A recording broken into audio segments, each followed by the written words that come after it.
Good morning, hope everyone is okay. Welcome to my session on building trust in times of crisis with Yammer and Microsoft 365. My name's Matt Dodd and I'll be guiding you through this session, part of our May 365 in Australia and New Zealand. So I hope everyone's ready for a hopefully good session, and we'll see how we go.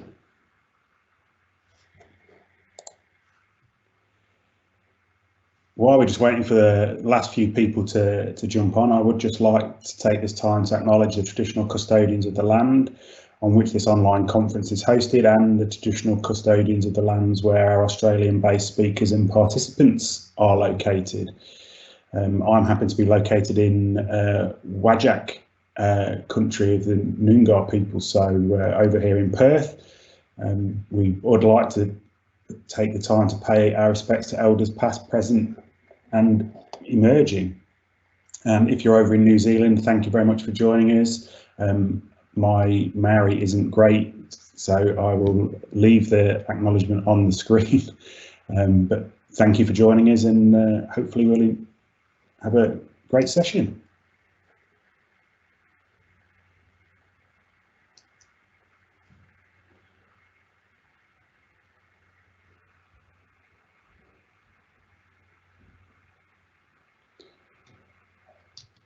And also, just while we're waiting for the last few to join, there is a code of conduct for this conference. I'm sure you're all going to ask me some great questions. Hopefully they're constructive and respectful and helpful. I will do my best to answer them in the best way I can, and hopefully we'll all have a great session.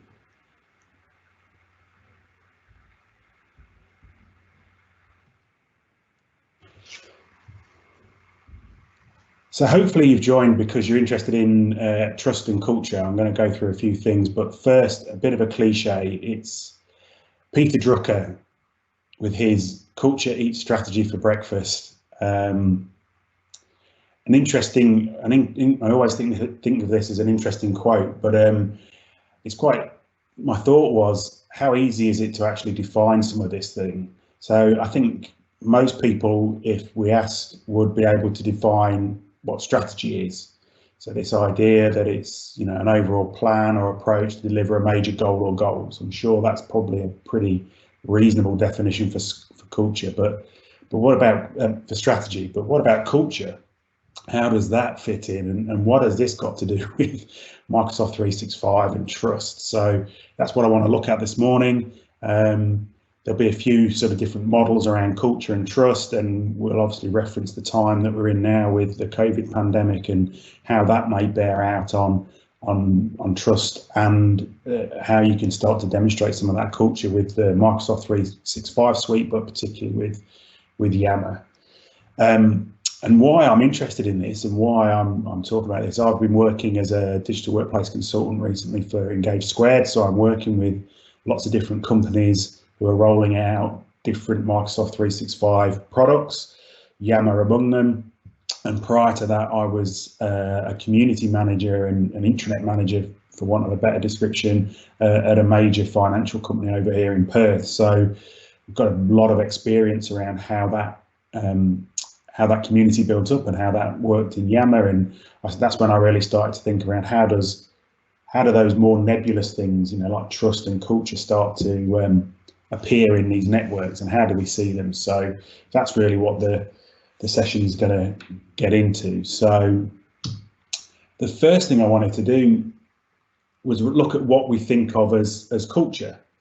I really like this model. It's by Siobhan McHale, who's the general manager of HR at Dulux. She's written a great book on culture change. She does a lot of talking around this model, and it really resonated with me when I first saw this presented, this idea that she calls the culture map, with the M standing for the mental maps, the mental models that people hold when they're doing work. So these are the kind of assumptions, the values, that are kind of beliefs. They're all the things that people kind of shortcut to quickly in their brain. And they then get played out, and that's how they respond to what they see around them and gets played out in their actions. So here's the A of the map. These are the kind of behaviours that people see. There's the actual physical response, I guess, and the decisions that people make and every day that get built in and codified into this culture. And within a workplace, that culture is probably trying to be governed a little bit by some processes, by some rules and some policies. So these are really, I guess, the buffers that which all those actions and mental models crash against to help steer where that goes. But what I really like around this model, and what I think is really important, is at the centre of all of this are the actual patterns of a workplace culture. And these are the kind of unwritten rules of the workplace. These are the things that the mental models, the actions, the processes, all kind of steer people towards. And people see this and they observe this in culture, but they don't necessarily have it written down. You know, if leadership support a certain view or promote certain people, what that creates is a pattern, and that tells people that if you follow that pattern, you know, you will hopefully get promoted. So it's that real core of culture, and I think it's really important that, you know, Yammer and some of this technology helps speak to that. And a huge part of the culture that I see in organisations every day is, you know, is trust, whether people are trusted. And there's been some great studies. This study I came across recently, so the Elderman Trust Barometer, they go out and survey companies and people all over the world, and they generate an idea of a trust score.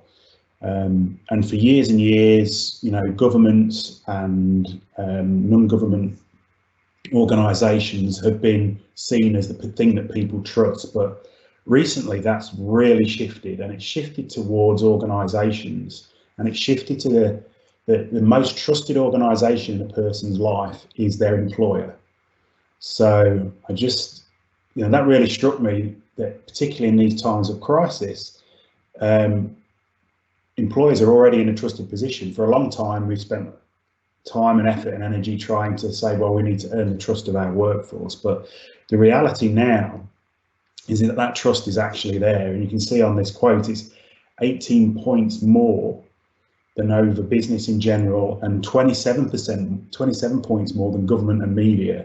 So, you know, when crisis happens, when things happen, people now are actually turning to their organisation and their leaders, particularly in their organisation, for that advice and for that guidance and to see what's happened. And this is panned out in one of their surveys, that, you know, this idea of trust is there to be lost. So this was a study that Edelman did particularly on COVID, and they were showing that employee communication is more trusted than government websites, health company websites, traditional media, and certainly social media. So there's this huge trust in what an organisation might be telling its people. So when I think about that, and when I think about where technology fits into that, I came up with a few thoughts. So the big thing for me around Microsoft 365, everyone talks about it as a technology platform, but I really see it as a platform for culture and trust. You know, the technology is there, but it's the people in the organisation that put the content on, that react to the content that's in there, that shape the discussions that are being talked about. So I really see it as this mirror almost of people's culture, and I see that if you start to change the content and start to the way that you use some of this technology, it starts to you can actually start to shift some of that culture through the technology. And I also think it's one of these things that through the processes and the actions, if we use Siobhan's model, that are put into Microsoft 365, demonstrate trust or not. A quick story around trust that I know with an organisation. They had a bot that went onto Yammer and took down any videos that were posted up on Yammer. So they put in a platform, they put in a thing that they want people to share things, and inadvertently or not, they've demonstrated a whole load of mistrust by having a bot that goes down and takes off these videos. So that's the unwritten pattern that gets formed in that culture. People don't trust me because I can't put a video up on Yammer platform. So there's some really important things that people see every day in those platforms that are massively important. And I guess I kind of use 3 C's when I think of what Microsoft 365 gives us in a crisis. The first one is around continuity. So for me, and this builds into trust and culture, you need to have some place where people can get documents, information that they need every day, and is a trusted source. I've certainly seen organisations where they haven't had an intranet. They've kind of used Teams. You can get a little bit on Yammer, but SharePoint for me in that 365 suite is absolutely key to this. And I think more and more as we run into different crisis points, whether that be internal business disruption or something like the COVID-19 pandemic, you need a place to go, and organisations need that place where they can post trusted and formal information about what their response is. It's the foundation I see of that experience that employees have every day, and it's a vital point. I think running nowadays without an intranet, and there's discussions as to what that might be, whether that's a Teams experience or a SharePoint experience, but I think not to have one at all is a huge risk these days, because it makes it very difficult to kind of show what an official position is. And then I kind of thought, well, okay, in a crisis, what else do you need to do? You certainly need to coordinate your action. And this is where I see Teams as being an absolute boon. With recent events, and previous to that with some of the bushfire problems that have happened in Australia, I've seen teams really be able to coordinate their response through Teams. So it's this small focused team that are able to pass information backward and forward to each other and really get into the grips of what it's like, what the situation is, and what the response needs to be. I think it helps people respond to those changing circumstances, and it really builds a platform for people to deal with those changing circumstances. That fast flow of information during a point of crisis. Teams is an ideal tool for managing that, and obviously it also allows things like remote working, being able to actually just deal with the circumstances that may change in your organisation. And really then the sort of last part of that I see, and this is where I really want to sort of focus, is around community. And I'm really pleased with the new look to Yammer and their shift in focus, that they are trying to gear Yammer up as a community platform. You can do it in Teams, and I've certainly seen places where they haven't got Yammer do it in Teams, but I think it can become quite muddy in those waters, that if you've got all this coordination and business activity going on that you then throw in community, having a separate space for it, I think is really powerful. And I think building communities, the good thing around a community is it provides some support for people. They feel there's something in common, hence it being a community. It provides a level of adaptability, and it's the place to me where that culture and trust is most alive in an organisation. So, that's what I really wanted to sort of focus on a little bit, and I'm going to drill in a little bit more into sort of communities now. As I said, with teams and organisations in general, they're set up to deliver known pieces of work, which is why they have hierarchies. It's why they have teams, both in the literal sense and the Microsoft sense.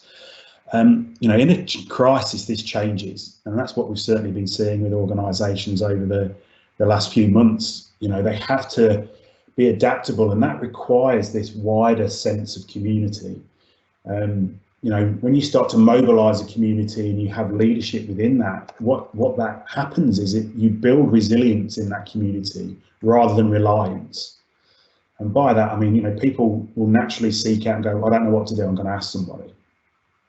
And they'll go and ask, or they'll expect their leaders to have the answer. Whereas if you have that strong sense of community, you know, people really start to build that reliance. They can get answers from each other. They can actually work on solutions. And I think that's really important. You know, the communities I've seen all the time, well, you know, generally have the answers to some of the problems, or I certainly have ideas that can be explored. So I think it's hugely important that we start, you know, when we think about trust in this crisis, that we should be trusting in our communities, and we need to foster those communities. And I'm going to mention a story about that shortly. But first, as this is a conference and hopefully most of you are registered, I'm just going to take this opportunity. If you want to, there is a competition for week 2. There are some prizes. There's the rules there. So I'm going to leave this QR code if you want to take the opportunity to try and scan it. Hopefully it'll work through the Teams. Then there's some great prizes. And I'm going to warm up after this with a little story from my experience at the financial institution where I used to manage the network, and it was an interesting story. We had a network, a Yammer network that was fairly active, and was building all the time. And I'm going to go through some of the steps about how we did that. But I remember coming in one morning into the office, long memory ago now, and they'd started work on renovating parts of the road and the streets immediately outside the office. Now, this caused a problem as people were coming in and out of the office. They were crossing a really busy road. So this is this story about, you know, why did the employee cross the road? And our office fronted out onto, and so busy road in Perth. People were coming in and out of the office because of the road work, because of the works that were going on. Sometimes the pavement was closed and people were just, you know, jaywalking straight across the road. And so a group, the sort of leadership said, right, well, we need to sort this out. There was, we need to get people to use the crossings. So they put up 2 big signs in our foyer that said, do what's right, cross at the lights. You know, kind of perhaps a little bit glib, but that's what was there. And, you know, people looked at it, a few people kind of shrugged and tutted as they walked past these signs. But then I came in one morning and somebody put on a post on Yammer, and they'd said, and it was almost word, but I'm going to put my head above the parapet. And I'm going to say, you know, I'm an adult, I can choose where I cross the road. Don't you think this is a little bit patronising? And I walked in, and I happened to work on the floor with our senior leadership team, and they were, Matt, have you seen this? What's going on here? You know, there was eye rolling, and now what are we going to do? You know, we're trying to do the right thing, and somebody's complaining. But I kind of stopped at that and looked at that and thought about it for a moment. And I thought, well, hang on, here's someone who feels empowered enough and feels safe enough to actually make a comment.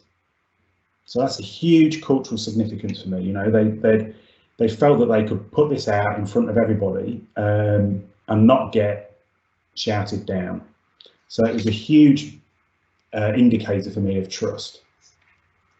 And then what happened was, as this person put up, people started responding even before the sort of leadership team got involved and saying, well, you know, the reason we put the signs up is that someone actually did get clipped by a bus crossing the road, you know, a few days ago, which obviously people didn't realise. So then there was a lot of support for saying, well, we do need to do this. We should be, you know, holding ourselves account to better behaviour than just sprinting across the road and hoping for the best. And then someone else shared a story where they had actually been to a very sad story. They'd been to a funeral, and it was the funeral of someone who had actually was a driver that had hit someone and had taken their own life because it had upset them so much, which is an immense story to share, and a really tragic story to share on Yammer. But that really galvanised people into saying, well, actually, look, this is a problem. You know, we shouldn't just be jumping across the road. We should be really working on this. And then the best thing is that the sort of leadership team then said, well, you know, what message should we put out there? You know, our values, the value that we were supporting as a business was we care. So clearly we care about people. This is the reason we put the signs up, but what would be the best wording? And so through the Yammer conversation, they worked out the words, they put up some new signs, and it was literally, you know, at this company, we care. So please be careful and, you know, use the pedestrian crossing.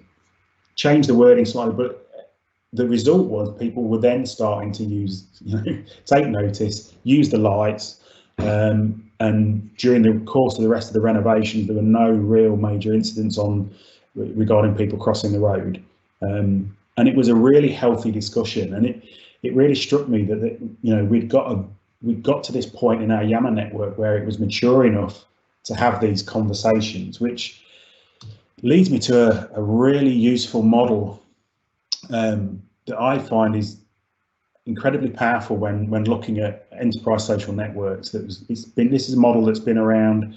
It was started off by Simon Terry, and if you ever want to go and look at some great information around community and Yammer, Simon Terry is definitely a person to look up. And then it was taken on by Swoop Analytics with some of the work that they've done around measuring networks, and they came up with this. Between them, it was like a 6-step model around how you build out a mature social network. Now, the first step is obviously, you know, we need to get people to adopt this platform. Always a contentious point. There's lots of ways to do this. You know, you can have big launch events. You can just let something simmer. What we certainly find now with the crisis is, you know, if you put some information on there and start talking about what the issues are around COVID or remote working or support groups, you can get some adoption pretty quickly, and you start to build up into engagement. What you find with that first stage, what I call that really is this. It's kind of what social media is about. When social media in the customer world, in the public space, started to happen, it's really what they're after. You know, they want people on the platform and they want people to engage. You know, they want people to look at their stuff so they can sell advertising. So it's this kind of looking stage. But then when I think about that in a business sense, what that's actually providing is this psychological safety and a huge amount of social proof. You know, so as people go onto the platform, they're able to see what other people are posting, and it gives them an indicator of, you know, what it's safe to do. It goes back to that kind of cultural pattern that Siobhan came up with within her model. So it's a really important stage, and it's, you know, this is where having early engagement with some senior leaders is key, because it really helps set the tone.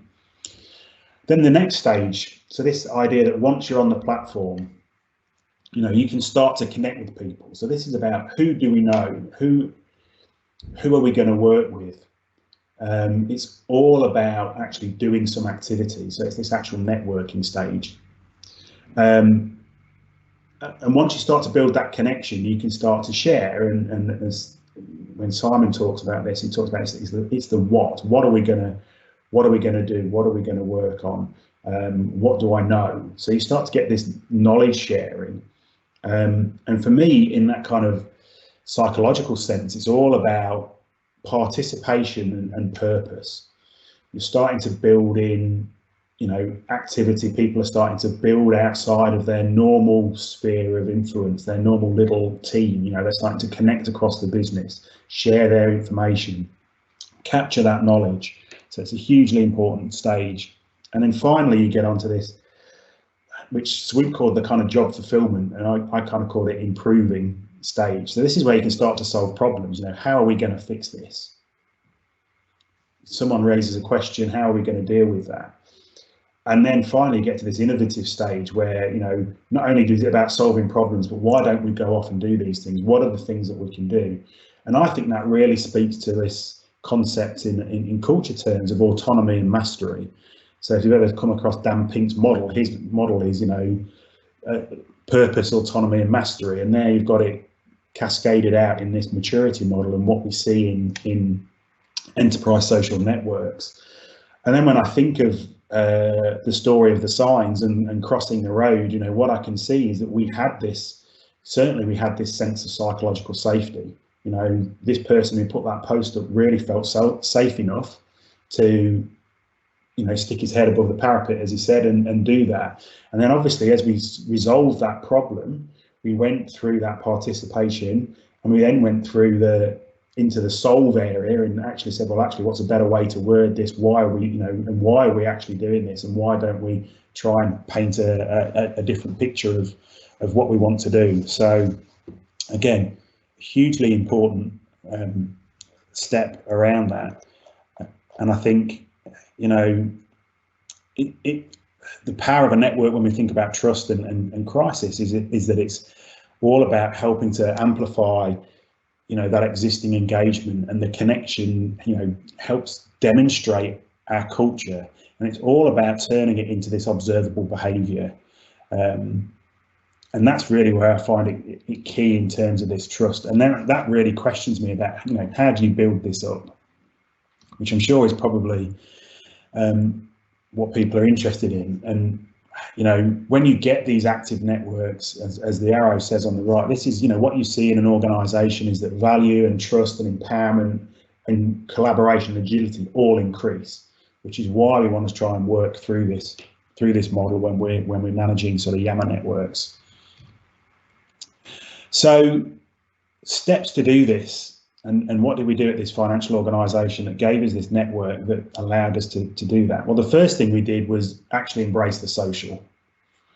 I can't stress, I'm a huge advocate for these social groups, because what I see is them being a key part in that first stage of adoption and engagement, and really also then working into that phase of sharing and connection. Because everybody can go up and put in a pet post or tell a dad joke. They become really important to get people onto the network. They give people that place to practice. Lots of people talk to me and they go, well, we have groups of cohorts of people who don't really use social media. They're not into Facebook.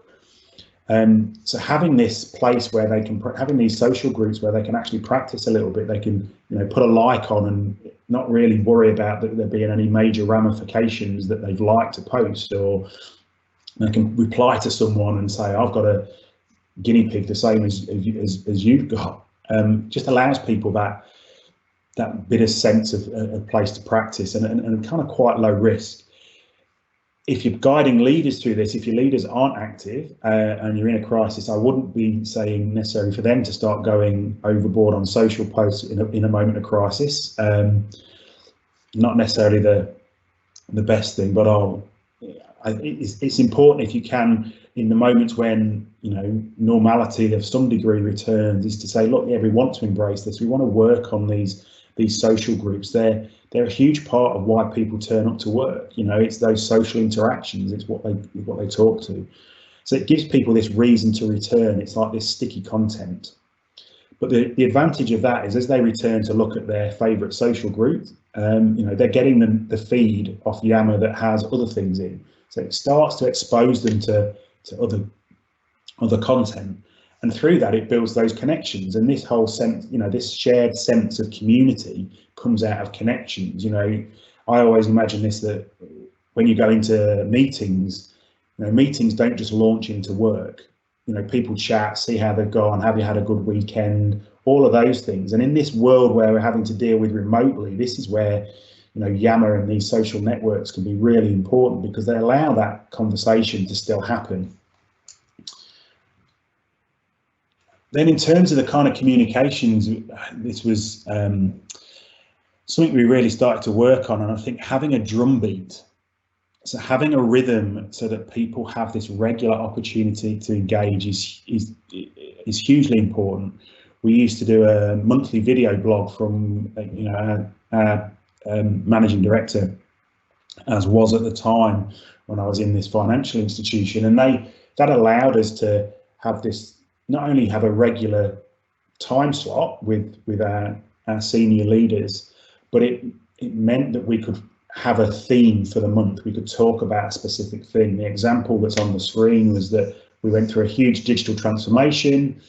It's called Blaze. There's lots of stuff out there if you go and look at want to find out more about it. But after a year, we had a reflection. Our managing director came on, did a video about the reflection, and it was seen by 1,200 people out of an organisation of about 3,800. So a huge number of people saw this video and the thoughts, and then following on from that, we had a Q&A. So sometimes people call it a yam jam. So we had nearly 13,000 people saw that. This was,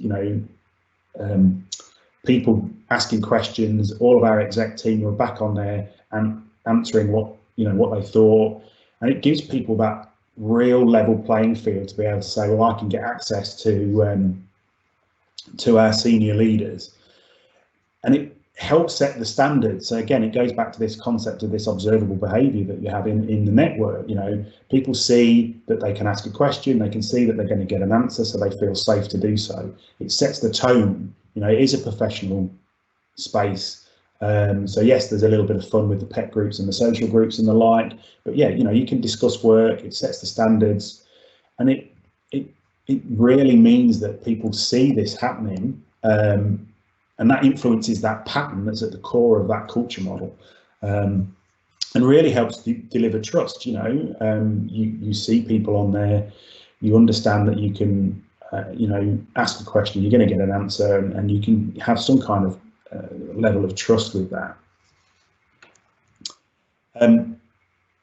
We can then, I guess, how did we start using it to build up that engagement further? Well, we started to ask, important questions, or there could be any question, to be honest. There's research, and Swoop often talk about this. Questions will get 1.5, 2 times as many responses than if you just put a post up. But what we found was that senior leaders were able to ask these questions direct to the front line. Now, again, in times of crisis, this is absolutely vital. The example I've got here is more of a cultural one. So as a financial institution, we used to have, we had bank branches, but internally for a long time, they were called stores. And through that, there's always this tension, do we call them stores? Are we a sales organisation, or are we a bank, and should we be trusted, and should there be branch? So senior leader went out one day and asked a question, and who was the head of the branch network, and said, look, do we call them stores? Do we call them branches? Vote. And there was this, resounding answer from the organisation. 80% of the organisation that answered the vote said we should call them branches, and there was actually a really valuable conversation. So 84 replies under this thread, talking about whether it should be a store or a branch, and what the benefits were and what it meant to customers. So a really nice way to engage, and it was lots of people off the front line because they definitely had a view. Peer support, again, questions are really important for this. We've run things in terms of our Teams. Microsoft, when we rolled out Teams in this organisation, we had a Teams University, which was a Yammer group. Teams are obviously talking about Teams, but it was a way that people could ask questions or share their, I've just found out that Teams does this. I found out that you can bring in audio from your system, or whatever it was. And so there's a real sense of peer support and asking questions. And it's one of the reasons why Yammer started to bring in the function of being able to have a best answer and actually ask a question as a post type. Really important in terms of building engagement. And then the final thing I think that's there is as well as having these yam jams, you know, we were one of the first organisations when I worked there to use the live streaming, so using the live events. And this was you know, we had great events. We already had an organisation that held, you know, town halls, ask me anything sessions. We already had events to celebrate, you know, different significant dates through the years, like International Women's Day, those sorts of events. And so all of a sudden we were in a position where we were able to take that out to the whole organisation. And for me, it was a real statement of openness to say, hey, these events aren't exclusive. Anyone can get involved. You know, we're going to put it out live. Anyone can ask the question. And obviously, we're now doing a whole month of these kind of events. I think it's really important that we do that. I'm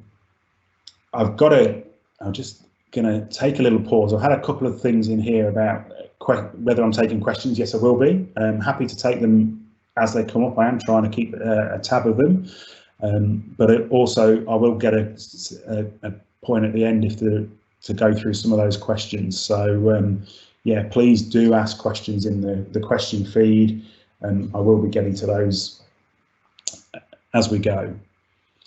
So hopefully you can see there's these steps around building an engaged network, you know, and the power of that is you can do that during crisis. You know, focus on one or two really key groups and some key questions, and you can build that engagement. So this is something you can do in a crisis. Obviously, it's better to keep doing it when there's a bit of normality. And as we start to come out of the pandemic and some of the restrictions start to work, you know, this is an area that we can really start to focus on as we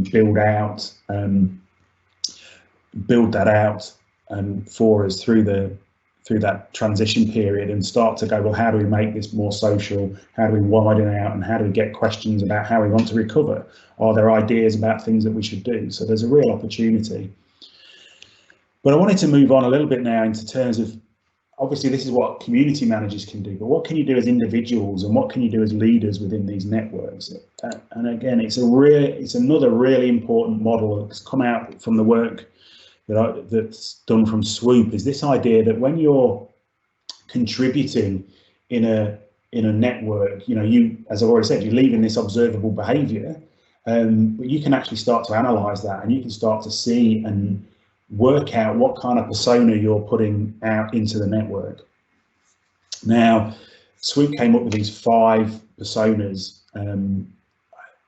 Hopefully they're pretty obvious by the names, but just quickly to go through them, you know, an observer. So these are the people that don't actively participate. They go in and view, and even when we had a highly engaged network, you know, there can be a good percentage of people over a month might be observers. They might not actually post or like anything, but the important thing is that they're there and they're seeing what's going on. So again, talks to this idea that your Yammer network is this mirror on your culture. People will see it. Broadcasters, not so much a healthier persona. These are the people that will just push stuff out, kind of regardless of whether they're getting a response, not really thinking and not really caring is the important point. Not really caring whether they get likes or responses. You know, it's the online equivalent of shouting all the time. You know, in Instagram world, it's the people that post nothing but pictures of their dinner and don't get any, you know, meals. Like, who's really that interested?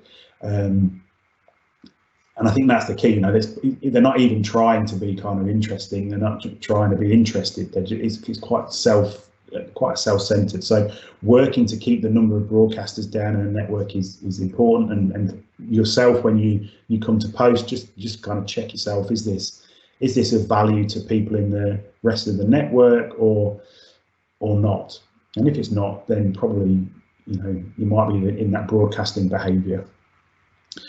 Now, the next 3, the responders, the catalyst, engagers, are the ones that we really want to try and encourage. Responders are the people that you know, don't necessarily put a lot of stuff up themselves, but like or reply to lots of other people's messages in a network. They are hugely important because to me, these are the people that are the glue and the connection around the network. You know, they tend to be in lots of different groups. They tend to sort of be really powerful in spreading messages, so that in terms of the amplification role, that's really important. In terms of a leadership role, you know, people may not think that leaders should be responders, but actually I've seen people, you know, this concept of sort of servant leadership and being supportive rather than being sort of controlling, or as a lot of people have said, you know, to be interested rather than just trying to be interesting, you know, actually showing that you acknowledge other people is actually quite a powerful leadership trait. Default position for a lot of leaders who are in a position of authority, you know, naturally tend to drop into catalyst. This is where you get, you know, they'll post and they'll get lots of likes and replies. So it tends to be a default position for if you're already in a leadership position in the hierarchy, but you can shift that. If you're not in a leadership position, these are your kind of influencers to some degree. These are the people that can post something up and will generate a lot of conversation. And then really the hybrid of both of those roles, the responder and catalyst, is this engager, where they're really trying to balance all of those things. And the more engagers we get, you know, the more that network thrives. But it's kind of useful to sort of think about those roles, and just understand how you might be posting. And this is some of the work when I coach leaders or coach people, is to really think about, you know, what their persona is. And I've certainly seen leaders shift from being catalysts to responders as they've really made a conscious effort to go, no, I don't want to be, I want to be showing support and into the network. And how they react and respond to this is a model I've used for a long time, but it came about when I started to look, and this is I guess the core of what I'm talking about in terms of trust. When you think about trust in the workplace, really it's made up of a couple of facets: people's capability, how good they are at actually doing the work, and then this concept of benevolence. So it's a kind of like their values and their, if you like, their likability. So you get these two facets, and I think what we try and do is, where we get people that have a, you know, really high capability about work, we have this idea that, you know, that's a respect, and I'm sure people can probably think of people that you've worked with in the past that you would almost say you had grudging respect for, in that you probably really didn't like them as a person, but you could really understood that they did a good job. You know, they'd be right on the left-hand side of this box. You know, leaders think this is important, and it is, to talk about work, and it is probably more important to be in this box in the current crisis than maybe in the opposite wing, which is this affinity box. So these are the people that, you know, you've got no idea what they actually do at work, but you always like going out for a coffee or a drink with them. Always likable, always good fun. But yeah, do they do a good job? You're not 100% sure. And really what we try and coach, you know, leaders when I do these sessions too, is actually you want to get in that balance, right? You want to be demonstrating both that you're capable and that you have, you know, you have some values, that you are a person, because that's what engenders trust.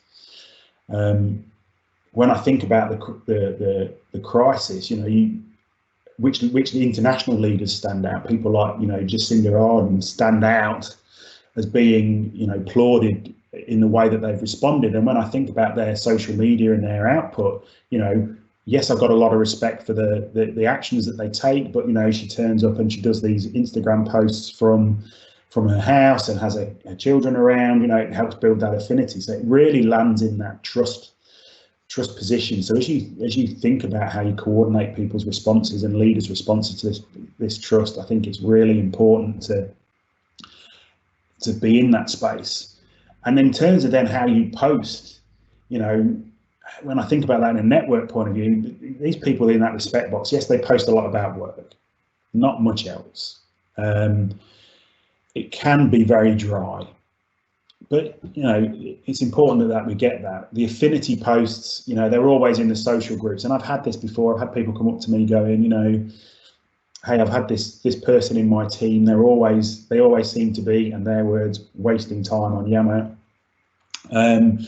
It was because they were very heavily in this affinity box. The fact that they were being a responder and were joining up all this network and were, you know, hugely influential, that had kind of bypassed this leader's view until I sat down and chatted with them. But you know, that's the risk. If you're too far in that box, you can be seen as just, you know, the person that likes everything.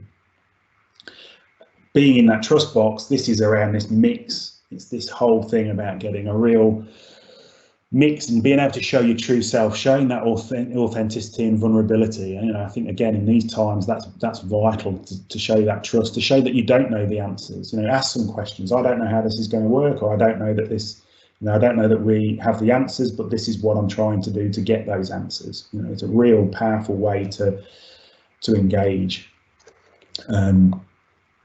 So that leads us on then to how we coach leaders. You know, how do we fit in with this?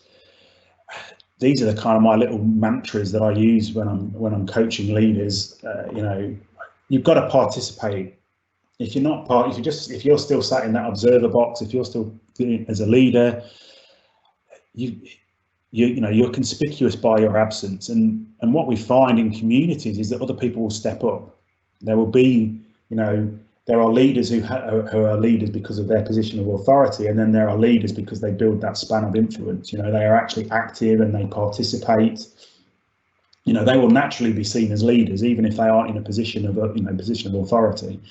So we really need people to, you know, our leaders to sort of connect and listen. And this is the next bit. You know, have these open conversations. Don't, you know, there's a tendency, oh well, we'll have a separate leaders group and we'll close everything down, or you know, people will elevate themselves so that they won't, oh well, someone else can reply on my behalf. You know, they're showing that they're closing themselves down, and that doesn't engender trust. That's not about being strong, or, you know, it's about making them look untouchable. It's about trying to give them some comfort, but actually they're not demonstrating any authenticity.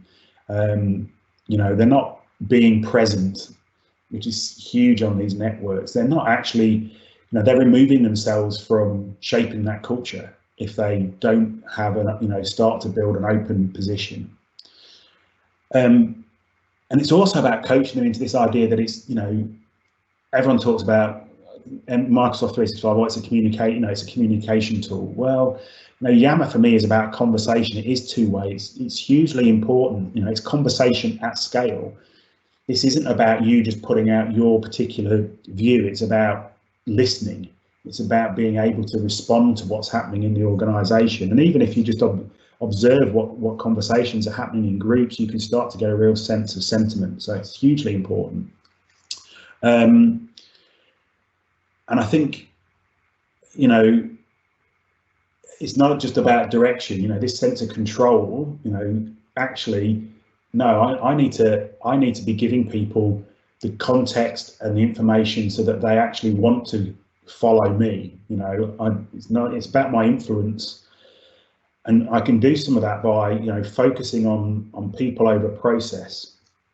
And I think this is important. You know, it's not that we don't have processes, it's not that we don't talk about processes on Yammer, but it's, you know, communities are human entities. You know, you have to build into that human side. And that leads to the last one. And this came up recently to me, and I was often a kind of critic of this statement, speed over perfection. It comes up a lot in people talking about agile manifestos and these sort of things. But when I think about it in terms of leadership behavior on an enterprise network, particularly in crisis, you know, you aren't going to get things right. You aren't, you know, being present and showing that you're present quickly and that you're responding to something is more important. And I wanted to show a little video. I'm hoping this actually comes through. I'll set it up so that it should come through, the sound. But this is a guy called Dr. Michael Ryan, who's the one of the WHO doctors, the World Health Organization. This was him at the beginning of March, well, middle of March, talking about what they'd learned from Ebola. But it really resonated with me around all of these lessons, really, and certainly this one around sort of speed over perfection. So I'm going to play that, and that'll give you time. We're going to go to questions after that. So if you want to start firing in your questions, it will give you a chance to do that.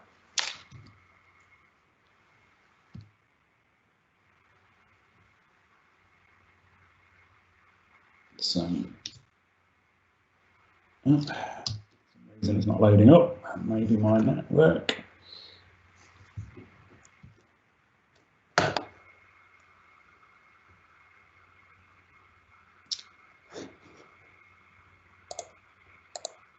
Here we are.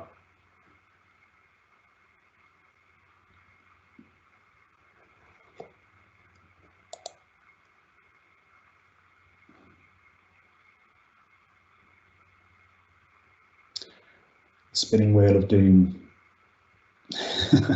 I say I'm going to questions after this, so if you want to start firing any questions in, I'll take those up.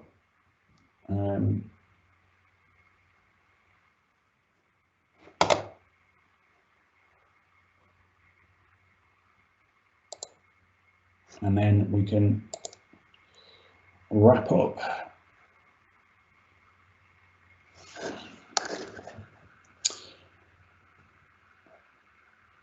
I'm going to stop sharing.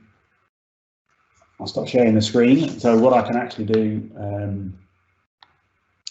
I'll bring it in hopefully on another channel, and we'll be able to see that video, because I think it is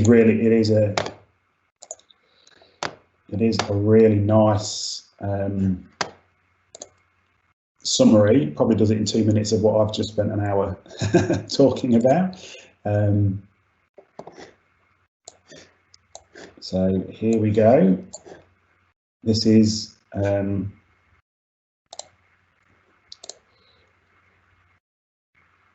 video.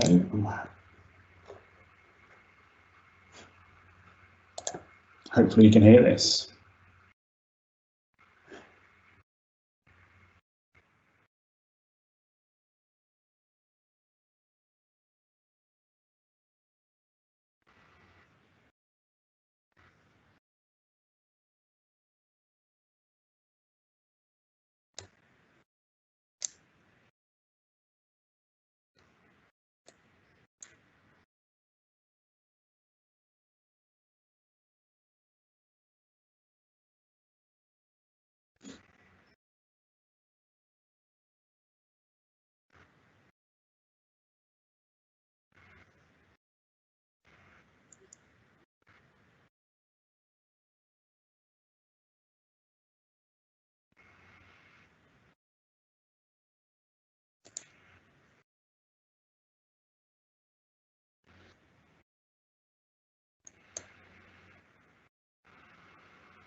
So I'll send the link out to the video. So I'm getting people saying no sound, but he's basically saying that the important thing there is really around the fear of failure paralyzes you. You know, actually trying something, be quick, put it out there. You can always correct. I think it's a really important lesson. I'll certainly make sure that we get a link to that video sent out. It's worth watching for a few moments. So yeah, it's a fantastic presentation. And a great response. Now I'm just going to go into my questions, and I've got a few here, so I might need to go back. So I've got Kai asked, what do you do when you found leaders who are doing the opposite of what you recommend? As an internal person, isn't it hard to coach your own leaders? Yes, it is definitely hard to coach your own leaders. I think the biggest thing was actually just getting them to stop and think around their leadership styles. Let me, bringing up the model. So, using the model and linking it back to business outcomes has probably been the way that I've found easiest to do that. And actually, I did get dragged into a senior leadership meeting once going, no one was using Yammer at the time, going, why is everyone posting dog pictures? And this is where these models become really useful, because I think it's about, if those leaders understand the context of why you're doing these things and how the network influences that culture, it's a much easier conversation than just trying to say, hey, use it, or being critical and saying, hey, you're using it wrong. So hopefully that's what that one does. Another question, how do you typically shift people's behaviours, say from broadcaster to catalyst? Something like that, really. It's more about them recognising, okay, if I'm posting stuff and I'm not getting even any likes, do I need to just rephrase that? Do I need to ask a question? Do I need to perhaps mention somebody? So, it may be that you actually know someone who might have an answer to that or might have a view on it. So just looping those people in will generate a few responses, will push it out into their network, and therefore you're much more likely to shift into that catalyst space.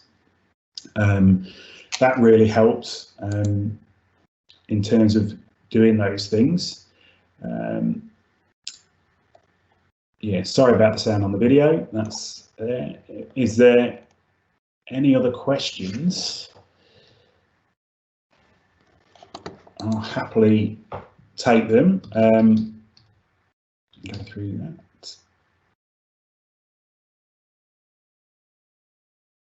If there isn't, obviously, tap me up. My email address is now on the screen. I'm on LinkedIn. If you want to connect on LinkedIn and ask questions, I'm more than happy to take them. We will get I'm thinking the decks will go out. I have got a whole load of background, including the link to Michael Ryan's video. So my apologies that sound didn't come through. That's the downside of working from home and my network just dropping out at that point. So my apologies for that. But I'll give it a few more minutes if there's any more questions, and if not, I'll say thanks for joining me and hope you found it interesting. And a big thank you to the sponsors. It's been great to be involved with the with M365 May. So a huge thank you to those sponsors to allow this to happen. And look, get on some more sessions this month. There's some great ones going on. I'm sure there's, I know that Swoop have got some sessions. So if you want to know more about those, then check those out or look for the recordings. I'll be talking a week on Wednesday about Yammer community management using 10 film quotes. So a bit of a fun, light-hearted session on some of the lessons that I've learned running these networks, but with a bit of a twist. So again, if you're interested in that and you've got any film quotes that you want me to try and convert into a Yammer lesson, I'm happy to take those.